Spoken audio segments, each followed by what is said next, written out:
Oke, jadi 100 miliar itu memang betul-betul ada transaksi yang masuk dari awal, memang tidak ditutupi atau disembunyikan. Staf keuangan sudah mencatat, sudah mengetahui, dan saya minta mereka untuk mendokumentasikan. Karena saya sejujurnya sudah mengantisipasi peristiwa seperti ini akan terjadi. Ya. Tetapi kenapa waktu itu kita batasi? Karena kita tahu sensitivitas, karena Bang Maming yang sendiri kan sedang kena kasus hukum. Jadi komplikasi yang terjadi hari ini 3 tahun lalu saya sudah memikirkan. Oleh karena itu kita coba kanalisasi supaya tidak menimbulkan komplikasi atas opini-opini publik yang bisa merugikan NU. Lalu apakah PBNU sebagai institusi terlibat? Ya pasti tidak. Karena ya seperti biasa bendum siapapun di PBNU atau di bandom-bandom NU atau di lembaga yang biasa kan mencari tugas bendum, salah satunya fundraising atau penggalangan dana. Jadi dia mencari uang, memasukkan.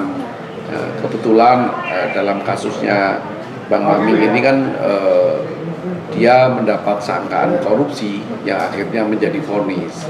Tetapi kita sampaikan bahwa PBNU sama sekali secara kelembagaan tidak terlibat dalam konteks korupsinya, bahkan dalam konteks fundraisingnya pun tidak. Wong saya yang bendahara aja tidak terlibat.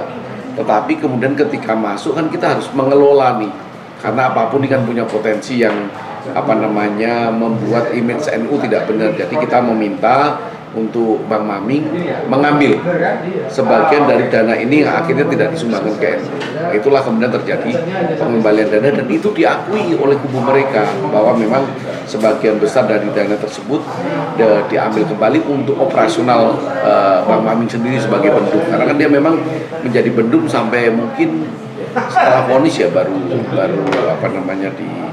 dinonaktifkan atau diganti gitu.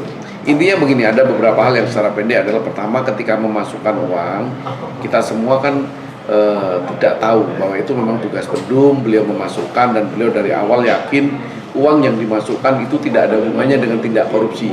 Belakangan kan memang terbukti itu bukan uang korupsi, karena sangkaan korupsi yang kena kepada Maming ini terjadi ketika beliau jadi Bupati 2012 sampai 2018, masuk PBNU 2022. Maksud saya begini, oke, uang masuk tidak ada yang ditutupi dari awal, uang keluar tidak ada yang ditutupi dari awal. Tetapi kita semua seharusnya punya kesadaran menjaga NU. Ini barang sudah tidak ada masalah, tiba-tiba beberapa orang meramaikan soal potensi TPPU. Sesungguhnya apakah motivasi mereka menjaga NU atau menggunakan kekhawatiran soal TPPU ini, apalagi sampai level pembubaran PBNU, untuk memenangkan pertarungan opini pada hari ini? Menurut saya seharusnya para pihak jika punya perbedaan pandangan, mari duduk, mari tabayun, mari saling klarifikasi. Kalau ada kesalahan, tunjukkan saja kesalahan apa yang diperbaiki, tapi jangan mengancam apalagi mengorbankan nama baik dan eksistensi NU.